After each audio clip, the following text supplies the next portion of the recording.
नमस्कार, मैं हूं प्रियंका संभव। आप देख रहे हैं टैक्स गुरु, आपका अपना टैक्स शो, जहां हम देते हैं आपको टैक्स को आसान बनाने के टिप्स और करते हैं आपकी टैक्स से जुड़ी हर मुश्किल दूर। साथ ही बताते हैं आपको निवेश से जुड़ी छोटी बड़ी बातें, जिससे आप खुद अपनी टैक्स प्लानिंग कर सके बिना किसी सीए या कंसल्टेंट के मदद के। तो रहिए हमारे साथ और बचाइए अपना टैक्स। टैक्सेशन के हर पहलू को हमें समझाते हैं हमारे टैक्स एक्सपर्ट यानी टैक्स गुरु सुभाष लखोटिया जी। तो तैयार हो जाइए टैक्स बचाने के लिए टैक्स गुरु के खास अंदाज में गुरु मंत्र पाने के लिए। सबसे पहले आपको बताते हैं अगले आधे घंटे किन महत्वपूर्ण टॉपिक्स पर हमारी नजर रहेगी। जानेंगे कि टैक्स प्लानिंग के लिहाज से क्यों और कितने जरूरी हैं ट्रस्ट। पता करेंगे कि माता पिता को घर खर्च के लिए दिए पैसों पर टैक्स की छूट मिलती है या नहीं, और फॉर्म 15H पर क्या कहते हैं इनकम टैक्स के नियम। क्या हम सब बैंक में फॉर्म 15H जमा कर सकते हैं या नहीं, इस सवाल का जवाब देंगे लखोटिया जी शो में आगे। लेकिन शुरुआत करते हैं एक सवाल से जो हमारे कई दर्शक भी जानना चाह रहे हैं और हमारे मन में भी ये उलझन उठी। लखोटिया जी, ट्रस्ट जो होते हैं इन पर टैक्स बचाने के लिए कितना ट्रस्ट किया जाए, क्या कहना चाहेंगे आप? 100% ट्रस्ट करिए ट्रस्ट पे। जी हाँ दोस्तों, बात ये होती है टैक्स प्लानिंग और ट्रस्ट क्या मदद करेगा। ट्रस्ट टैक्स प्लानिंग के प्रक्रिया में बिल्कुल करेगा, पर टैक्स प्लानिंग से ज्यादा जरूरी है मेरे हिसाब से वो फायदे की बात जो आपको मिलती है ट्रस्ट बनाने में। सबसे पहले फैमिली मेंबर्स की सेफ्टी सिक्योरिटी के लिए पूर्ण व्यवस्था, दूसरा सक्सेशन प्लानिंग, फायदा ही फायदा, और तीसरा इंपॉर्टेंट अपने मनी पे कंट्रोल वगैरह रख सके। तो कुल मिलाकर मेरा यह मानना है बिल्कुल सेफ सिक्योर और केवल फायदे की बात है ट्रस्ट बनाना। पर मेरे ख्याल से दर्शक ये पूछेंगे जब इतने फायदे की बात है तो लखोटिया जी बतला दो कैसे बनाए हम ट्रस्ट। बड़ा सिंपल है भैया, सबसे पहले कागज पे लिख लो क्या है मेरा ऑब्जेक्टिव, जो ट्रस्ट में बनाना चाहता हूं। क्लियर कट फोकस रखें, मेरा ऑब्जेक्टिव इस ट्रस्ट के लिए क्या है, वही हो जाएंगे हमारे ऑब्जेक्ट्स। फिर ट्रस्ट डीड बना के टाइप कर लीजिए और फिर चाहे इसको नोटरी पब्लिक क्या रजिस्ट्री करा लीजिए या सब रजिस्ट्रार के ऑफिस में जाके रजिस्ट्री करा दीजिए ट्रस्ट को। हाँ, ट्रस्ट में सारी इंपॉर्टेंट बातें लिखिएगा, ट्रस्टीज कौन होंगे, क्या रजिस्टर्ड ऑफिस होगा, ऑब्जेक्ट्स क्या होंगे, आदि आदि, ये सब लिख लेंगे, कोई परेशानी नहीं। मैं कोई 15 दिन पहले institute of chartered accountants of India के लिए एक प्रोग्राम करने लखनऊ गया और वहां पर चर्चा करीब 2 घंटे केवल ट्रस्ट पे होती रही। तब मुझे लगा कि ये इतना इंपॉर्टेंट मुद्दा है तो हमारे दर्शकों को भी ट्रस्ट के फायदे के बारे में बतलाना चाहिए। फायदा तो बता दिया, लेकिन कितने तरह के ट्रस्ट हैं, क्या कितने किस तरह से इसमें लोग बना सकते हैं ट्रस्ट? मतलब ढेर सारे ट्रस्ट है, कौन कौन से होते हैं? To make it simple, generally 3 प्रकार के ट्रस्ट होंगे जो आपको देंगे फायदा। पहला तो है फैमिली ट्रस्ट, सेकंड हुआ फैमिली ट्रस्ट कहिए या प्राइवेट ट्रस्ट कहिए, सेकंड हुआ रिलीजियस ट्रस्ट, और तीसरी कैटेगरी हुआ ट्रस्ट जिसे हम कहते हैं चैरिटी ट्रस्ट। तो ट्रस्ट बनाइए, टैक्स प्लानिंग कीजिए और अपनों के लिए भी कुछ अच्छा काम कीजिए। लेकिन अब बढ़ते सवालों की तरफ। जो लखोटिया जी ने बताया कितने तरह के ट्रस्ट हैं, इनके बारे में और जानकारी हम आगे भी देंगे। लेकिन हमारे दर्शक अब जुड़ रहे हैं हमारे शो से। मैसूर से हमारे साथ रविशंकर जी हैं। रविशंकर जी नमस्ते, पूछिए अपना सवाल। हाँ लखोटिया साहब नमस्कार। नमस्ते जी रविशंकर जी। हाँ, मेरे छोटे छोटे 2 सवाल है। कोई बात नहीं, पूछिए। पहला तो ये है कि मेरे पास एक छोटा सा रेसिडेंशियल प्लॉट है। हाँ हाँ। इसका एक हिस्सा मैं अपनी मदर और ब्रदर के नाम गिफ्ट के रूप में देना चाहता हूँ। ठीक है। तो क्या नॉर्मल रजिस्ट्री और गिफ्ट देने में कुछ स्टैम्प ड्यूटी की बचत होगी? और दूसरी बात कि उनके नाम करने के बाद वो जब चाहे तो उसको सेल करने में कोई उनको दिक्कत होगी क्या? बिल्कुल, बड़ी अच्छी सोच है आपकी। अपने परिवार के सदस्यों में एक तो माताजी और एक भैया, दोनों को आप उस प्रॉपर्टी या उस प्लॉट का एक एक हिस्सा गिफ्ट करना चाहते हैं। गिफ्ट कर दो, कोई समस्या नहीं। इनकम टैक्स न लगेगा आपको, न लगेगा माताजी को या भैया को। पर हाँ, स्टैम्प ड्यूटी जो है वो तो देनी पड़ेगी। अब आने वाले समय में क्या होगा? हाँ, आने वाले समय में 3 मालिक हो जाएंगे इसी एक प्लॉट के। एक हिस्सा आपके पास, एक आपकी मम्मी के पास, एक अपने भैया के पास। तो जो व्यक्ति चाहे अपना अपना हिस्सा जब चाहे बेच सकता है। जी रविशंकर जी, अब अपना दूसरा सवाल भी पूछ लीजिए। आपने कहा था कि आपके 2 सवाल हैं। जी, दूसरा सवाल ये है कि मेरी जो पत्नी है वो हाउस वाइफ है। अगर मैं उनको कुछ पैसे देता हूँ तो उसमें बचत करके अगर वो मान लीजिए बैंक में एफडी करती हैं, उस पे जो इंटरेस्ट मिलता है तो क्या उस पे उनका टीडीएस लगेगा? भैया ये सवाल तो आपको पूछना जरूरी था, क्योंकि पहले सवाल में आपने मम्मी को और भैया को दे दिया गिफ्ट। अब अपनी पत्नी को गिफ्ट नहीं दो तो कैसे चलेगा? घर में भी तो रहना है ना आखिर। कोई बात नहीं, अब पत्नी को जब गिफ्ट देने की सोचिए तो इस बात को ध्यान रखिएगा, दे दो जितनी इच्छा दे दो, किंतु उससे बैंक से जो आय आएगी ना, उस इनकम पे टैक्स आपको लगेगा। हाँ, टीडीएस नहीं कटेगा क्योंकि आपकी पत्नी की इनकम एग्जम्पशन लिमिट से कम होगी तो 15G फॉर्म जमा दे देगी। पर गलती मत करना भैया, इस अमाउंट को अपनी इनकम में जरूर जरूर जोड़ लेना। चलिए, तो माता जी, भाई और पत्नी के गिफ्ट की बात हो गई, और अब जो हमारे अगले दर्शक का सवाल है वो पिता को गिफ्ट कर रहे हैं। ऋषि कुमार रावत हर महीने अपने पिता के अकाउंट में 10,000 रुपए भेजते हैं। पिता इन पैसों का इस्तेमाल घर के खर्च के लिए करते हैं। ऋषि जानना चाहते हैं कि क्या वो इस पैसे पर टैक्स छूट क्लेम कर सकते हैं? हाँ भैया, आपको तो हम कुछ मदद नहीं कर पाएंगे।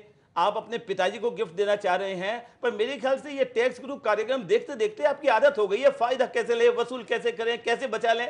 पिता को गिफ्ट देने से कोई भी पैसा टैक्स के रूप में नहीं बचेगा, पर हाँ, उससे ज्यादा फायदा होने वाला है। ढेर सा आशीर्वाद मिल रहा है, मिलते रहेगा आपको अपने पिताजी से, उनको गिफ्ट देते जाएंगे तब तक। इसलिए गिफ्ट देना बंद मत करो, टैक्स का फायदा हो चाहे नहीं हो। और अब उत्तर प्रदेश के बुलंदशहर से मुनीर शर्मा जी अपने पिताजी के बिहाफ में सवाल पूछ रहे हैं। शर्मा जी नमस्ते, स्वागत है टैक्स गुरु में, पूछिए अपना सवाल। हाँ, गुड मॉर्निंग सर। नमस्ते भैया, नमस्ते, बोलो जी। अच्छा सर, एक्चुअली मेरे पापा का ये टैक्स डिडक्ट किया था सिंडिकेट बैंक ने। अच्छा जी। एक्चुअली मेरे पापा पेंशनर हैं, तो पेंशनर उनकी जो कुछ एरियर्स थे, जो एरियर्स उनके लास्ट ईयर के उनके अकाउंट में क्रेडिट हुए थे, ठीक है। हाँ, ठीक है। तो उसके बेस पर मेरे पापा का टैक्स काटा, और उसके बाद में इस फाइनेंशियल ईयर 2013-14 में उन्होंने एडवांस टैक्स भी काट लिया नेक्स्ट ईयर के लिए। अच्छा, ठीक है। तो क्या ये जो अरियर मेरा पापा को जो रिसीव हुआ था लास्ट ईयर का, क्या वो टैक्सेबल अमाउंट होगा? बिकॉज मेरे पापा डिफेंस से रिटायर्ड है। हाँ भैया, रिटायर्ड हो या पेंशन या कोई राशि मिलेगी उस पर तो टैक्स लगेगा, इसलिए टीडीएस ठीक काटा है जो जहां वो एम्प्लॉयड थे। अब आप बोल रहे हैं उसके ऊपर वापस एडवांस टैक्स लगेगा, तो 2 बार एक ही इनकम पे 2 बार टैक्स नहीं लगता। आपको राशि लास्ट ईयर प्राप्त हुई या लास्ट ईयर टीडीएस कट गया और इस वर्ष करंट फाइनेंशियल ईयर 13-14 में 1 अप्रैल के बाद आपको मिली है, तो आपको कोई अलग से एडवांस टैक्स नहीं देना है। कुल मिलाकर एक बात ध्यान रखिएगा, एक इनकम पर टीडीएस पूरा और उसी इनकम पे एडवांस टैक्स भी पूरा दो, ऐसा नहीं होता है। तो अगर लास्ट ईयर की इनकम मिली इस साल तो आप उसी टीडीएस का फायदा लें और रिटर्न में जरूर दिखलाएं। इसी के साथ वक्त हो गया है ब्रेक का, लेकिन ब्रेक के बाद हम लखोटिया जी से समझने वाले हैं प्राइवेट ट्रस्ट के बारे में। तो इस बात को जानने के लिए आपको वापस आना होगा।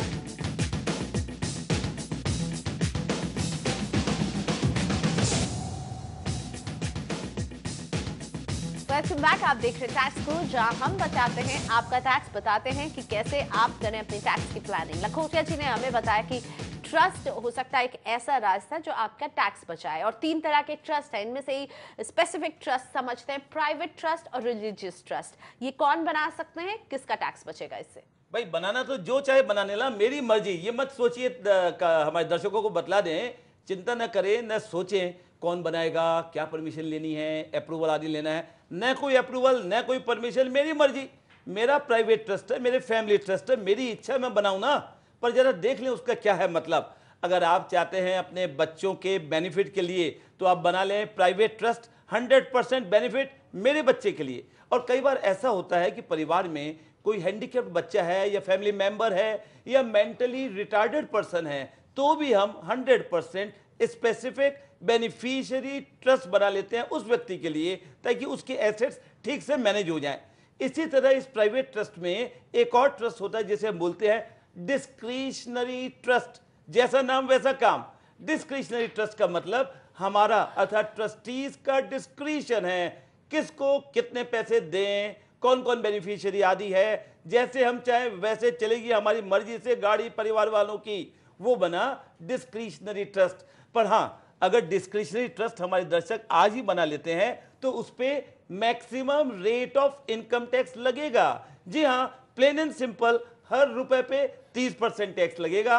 आज अगर आप बनाते हैं डिस्क्रिशनरी ट्रस्ट, 30% की बात सुन के थोड़ा मजा नहीं आ रहा है दर्शकों को, तो बतला दें, अगर यही ट्रस्ट वसीयतनामा के द्वारा बनाए जाए, जी हाँ, discretionary trust through the will बनाया जाए और एक वसीयत से केवल एक ट्रस्ट बनाया जाए, तो मैक्सिमम रेट ऑफ टैक्स नहीं लगेगा, नॉर्मल टैक्स लगेगा।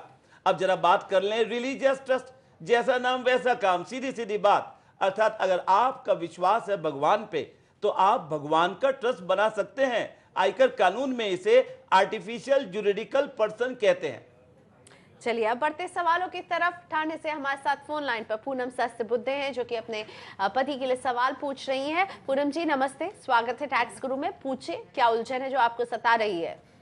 Thank you. नमस्ते सर, मेरे हस्बैंड एज 61 सीए से इनकम असेस करवा कर टैक्स भरते हैं। मेरा सवाल है क्या बैंक डिपॉजिट पर उन्हें टीडीएस कटवाना जरूरी है या वे 15H देकर जुलाई में एक मुश्त टैक्स भर सकते हैं? बहुत अच्छा सवाल है। एक खिताब तो आपको दे सकते हैं कि you are really caring wife, तभी आपके पतिदेव के लिए आपने पूछ लिया ये सवाल। पर उत्तर आपका ये है कि टीडीएस अगर बैंक के अंदर एफडी है, पति की लाखों रुपए आते हैं उनके ब्याज के रूप में, तो इनकम टैक्स काटना पड़ेगा बैंक को। हम form number 15H senior citizen के लिए होता है वो जमा नहीं दे सकते क्योंकि हमारी इनकम इतनी है बैंक से कि उस पर टैक्स लगने वाला है।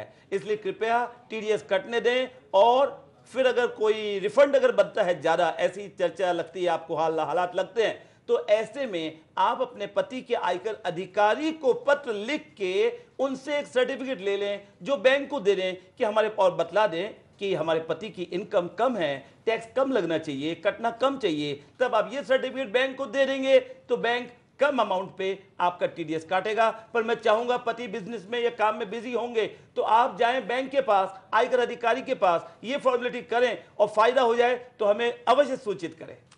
आगे गौतम जी अपनी पोती को गिफ्ट देना चाहते हैं और लखोटिया जी की सलाह के बिना ये गिफ्ट नहीं देंगे। इनके बेटे ऑस्ट्रेलियाई नागरिक हैं। गौतम जी की 6 महीने की पोती है जिसे वो 1 लाख रुपए गिफ्ट देना चाहते हैं। जानना चाहते हैं कि इसमें किस तरह की टैक्स लायबिलिटी होगी, कोई परेशानी तो नहीं होगी इनको? दे दो गौतम जी, जो गिफ्ट देना है पोती को। आखिर पोती को दादा प्यार नहीं करेगा तो कौन करेगा? और प्यार का सबूत दिखाने के लिए मेरे ख्याल से गिफ्ट मोस्ट इंपॉर्टेंट टूल है। आप बेटी के, आपके पोती के नाम में जो ऑस्ट्रेलिया में है, थ्रू बैंकिंग चैनल 1 लाख रुपए जो आप भेजना चाहते हैं आप भेज दो। किसी प्रकार का इनकम टैक्स आपको नहीं। और जो क्लबिंग की बात करते हैं ना, उसको भी जरा भूल जाओ क्योंकि पोती रहती है ऑस्ट्रेलिया में, बेटी वगैरह भी रहती है वहीं पर ही, इसलिए क्लबिंग इंडिया में क्या होगी? कुछ नहीं। चलिए तो गिफ्ट पर ही अगला सवाल प्रकाश पाठक जी का है। सैलरी और पेंशन इनकी इनकम है। प्रकाश जी जानना चाहते हैं कि वो हर साल पत्नी को कितना गिफ्ट कर सकते हैं और पत्नी इस गिफ्ट से एफडी करेंगी। प्रकाश जी जानना चाहते हैं कि पत्नी इसे कैसे रिटर्न में दिखा सकती हैं ताकि उन्हें एफडी के ब्याज पर टैक्स नहीं लगे। प्रकाश जी मेरे ख्याल से इस तरह के सवाल इस शो में नहीं करेंगे तो हमारे को तो कोई प्रॉब्लम नहीं है, आपकी लाइफ थोड़ी अच्छी हो जाएगी। यहाँ पर आके हमको पूछ रहे हैं आप कि मेरी पत्नी को साल में कितने रुपए गिफ्ट दे सकता हूँ, और मेरा उत्तर है जितना चाहो दे दो पत्नी को गिफ्ट। आयकर कानून को कोई परेशानी नहीं, कोई नहीं पूछेगा क्यों दे दी आपने सारी संपत्ति या 80% एसेट्स पत्नी को। पर हाँ, एक बात का ध्यान रखना भैया, जो भी अमाउंट आप पत्नी को देंगे उससे जो इनकम होगी वो इनकम आपकी इनकम में जुड़ जाएगी। इस बात का केवल ध्यान रखिएगा और कोई समस्या नहीं है। पर अगर आप चाहते हैं गिफ्ट भी दूं और इनकम भी नहीं जुड़े मेरे, तो पत्नी ऐसी जगह निवेश करे जहां की इनकम टैक्स फ्री है। एक एग्जांपल, टैक्स फ्री बॉन्ड। इसी के साथ वक्त हो गया है ब्रेक का। ब्रेक के बाद समझेंगे क्या अपने रिश्तेदारों को किराए देकर कोई व्यक्ति आचार्य छूट का फायदा ले सकता है या नहीं।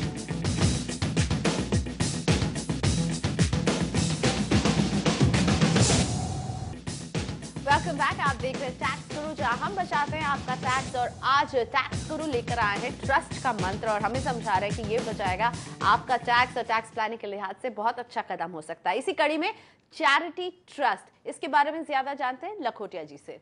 मैं कहूंगा कि अगर आप सोचते हैं कि समाज के लिए कुछ मैं काम करूं, सेवा के काम करूं, तो आप बनाइए चैरिटी ट्रस्ट। क्या नाम रखो चैरिटी ट्रस्ट का? जरूरत नहीं है, जो मेरी इच्छा मैं रख सकता हूं, कोई अप्रूवल लेने की जरूरत नहीं है। और हाँ, एक बार आपने ट्रस्ट बना लिया तो जिंदगी में एक बार इस ट्रस्ट को इनकम टैक्स कानून के तहत सेक्शन 12A में रजिस्ट्री करा लें। उसके बाद अप्लाई करें 80G सर्टिफिकेट के लिए। इसका फायदा यह होगा कि अगर आपके ट्रस्ट को कोई डोनेशन देगा तो उनको छूट मिल जाएगी। हाँ, कई दर्शक ये भी पूछना चाहेंगे कि कौन बनाए चैरिटी ट्रस्ट? फायदे की तो बात है। मेरे हिसाब से कम अगर आपकी सालाना इनकम परिवार की 10 लाख रुपए से ज्यादा हो तो ऐसे सभी दर्शकों को चाहिए कि चैरिटी ट्रस्ट बनाएं।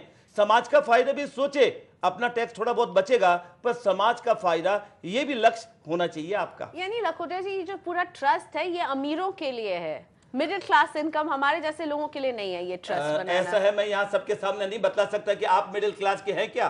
अगर आप जैसे ही मिडिल क्लास के होंगे तो सारे भारत की खुशहाली क्या हो जाएगी। पर हम ये कहना चाहेंगे कि जी हाँ, अगर आपके दिल में दया की भावना है तो चैरिटी ट्रस्ट बनाइए। मिडिल क्लास और इनकम से कोई मतलब नहीं, और नहीं बना सकते हैं, जानते नहीं तो क्या करें, तो 80G सर्टिफिकेट वाले ट्रस्ट को कम से कम दान दे दो, और कोई भी नाम नहीं मालूम तो प्राइम मिनिस्टर्स रिलीफ फंड को दान दो। चलिए अब हमारे दर्शकों के सवाल जो बेसब्री से इंतजार करते हैं, कमल कांत जी का सवाल लेते हैं। इनके पास एक फ्लैट है, वो अपनी माँ के मकान में रहते हैं। कमल अपनी माँ को किराया दे रहे हैं, उनके पास माँ का पैन नंबर है। कमल जानना चाहते हैं कि क्या वो इस स्थिति में HRA का फायदा ले सकते हैं। सवाल इसलिए क्योंकि माता जी को किराया दे रहे हैं। कमल जी, आप किराया किसी को भी दो, चाहे माता जी को दो, अन्य किसी को भी दो, किराया तो किराया है। पर जब माता जी को दे दिया तो माता जी से एक लव लेटर रेंट रिसीट के रूप में हर महीने लेते रहना, और इसकी कुछ कॉपीज ओरिजिनल अपने एम्प्लॉयर को दे देना। साथ ही साथ साल का 1 लाख से ज्यादा रेंट पेमेंट है तो आप माता जी के पैन कार्ड की कॉपी भी अपने एम्प्लॉयर को दे देना, तब आपको HRA की छूट जरूर मिलेगी। विजय शंकर मिश्रा जी अपनी पत्नी के नाम पर फ्लैट खरीद रहे हैं, और विजय जी की पत्नी जो है हाउसवाइफ है। विजय जानना चाहते हैं कि क्या वो EMI चुकाकर, यानी पत्नी के लिए EMI चुकाएंगे, टैक्स का फायदा ले सकते हैं। साथ ही ये भी जानना चाहते हैं कि क्या वो अपनी पत्नी को किराया दे सकते हैं और पत्नी से अपनी इनकम दिखाए ताकि विजय HRA का फायदा भी ले सके। तो 2 हिस्से इनके सवाल के। वाह भाई वाह विजय जी, पत्नी के नाम में मकान ले ले और फटाफट EMI पेमेंट पत्नी का करे, वो तो देना ही पड़ेगा आपको, उसका क्या कर सकते हो। और छूट ले ले, छूट नहीं ले सकते। अगर पत्नी का मकान है, उनके नाम में, उनके पैसे से उन्होंने खरीदा है, लोन लिया है, EMI भुगतान आपको करना है, तो आपको छूट नहीं मिलेगी। बेहतर विकल्प आपके लिए यही होगा, सब आपकी होलिस्टिक देखते हुए स्थिति, पत्नी अपने नाम में मकान खरीदे, पैसे शॉर्टफॉल हो तो पति से चल लोन ले ले, बैंक से तो लोन ले ही ले, और बाद में मकान बनने के बाद पति को किराए पे दे दे। इस अवस्था में आप आने वाले समय में पत्नी को जब दे देंगे HRA का पेमेंट तो आपको छूट मिलेगी। उसकी तरफ अगर उल्टा आप काम करते कि आप ही पैसे देते, फाइनेंस करते, फिर HRA का पेमेंट करते, तो ये बेनिफिट नहीं मिलने वाला था आपको। कृणाल शाह अपने भाई के लिए सवाल पूछ रही हैं। इनके भाई NRI हैं। फाइनेंशियल ईयर 2012-13 में इनके भाई भारत में 1 लाख के करीब इनकी कमाई रही थी, जिसमें से 54,000 के करीब शॉर्ट टर्म कैपिटल गेन है और बाकी ब्याज की इनकम है। चूंकि 2 लाख तक इनकम पर टैक्स नहीं लगता है, ऐसे में कृणाल समझना चाहते हैं कि उनके भाई की भारत में टैक्स की देनदारी कितनी है और शॉर्ट टर्म कैपिटल गेन की रकम छूट की सीमा में मानी जाएगी या नहीं। मुझे खुशी होती है कि हमारे दर्शक हमारे कार्यक्रम की वजह से काफी प्रेम से हिलमिल के रहते हैं। तभी तो देखिए, एक बहन पूछ रही है सवाल अपने भाई के लिए, कोई पत्नी के लिए पूछ रहा है, कोई पिताजी के लिए पूछ रहा है। अब आपके भाई की आपने बात बताई और ये भी बतलाया कि भाई की जो इनकम है भारत में, वो NRI है, भारत में total income including short term capital gain 2 lakh से कम है। इस स्थिति में बिल्कुल चिंता न करें और भाई को ये तोहफा भेज दें ईमेल से कि भैया तुमको भारत में टैक्स बिल्कुल नहीं देना है, क्योंकि इनकम 2 लाख से कम है, चाहे शॉर्ट टर्म कैपिटल गेन हो तो भी चिंता बिल्कुल नहीं। अमित कुमार अपने घर में अकेले कमाने वाले सदस्य हैं। इनकी तनख्वाह 27,000 रुपए है। वो माँ को 8,000 रुपए खर्च के लिए देते हैं। जानना चाहते हैं कि सेक्शन 80D के तहत छूट कैसे ले सकते हैं। ऐसा भैया, माँ को हर महीने 8,000 देवें और 80 छूट का लाभ लें, ये मुमकिन नहीं है। जरूरत हो तो माँ का थोड़ा जो दे रहे हैं आप अमाउंट 1,000-1,500 रुपये माँ का कम कर दो पेमेंट, और उसके बदले ये पेमेंट डायरेक्टली आप इंश्योरेंस कंपनी को दे दो। मेडिक्लेम पॉलिसी मम्मी के लिए ले लो, उसमें आपको 20,000 रुपए की छूट मिल जाएगी। पर अगर आप देते हो मम्मी को पैसा, वो ले लेती है, तो आपका फायदा नहीं होगा। तो शुक्रिया लखोटिया जी छूट की इतनी सारी बातें बताने के लिए। तो अगर आपके मन में भी कोई सवाल है टैक्स से जुड़ा, आपको परेशान कर रहा हो, तो आप इसे भेज सकते हैं हमें। SMS के जरिए भेजिए अपने सवाल, TJ लिखकर स्पेस दीजिए और इसे आप अपने सवाल और नाम के साथ 51818 पर भेज दीजिए। आप हमें ईमेल भी कर सकते हैं tax@moneycontrol.com पर। साथ ही में ये पता जो आपकी स्क्रीन पर दिख रहा है, इस पर भी भेजिए अपने सवाल। याद रखें, सवाल के साथ अपना नाम और फोन नंबर भी हमें जरूर भेजें। तो टैक्स गुरु में आज हमें यहीं इजाजत दीजिए। नमस्कार।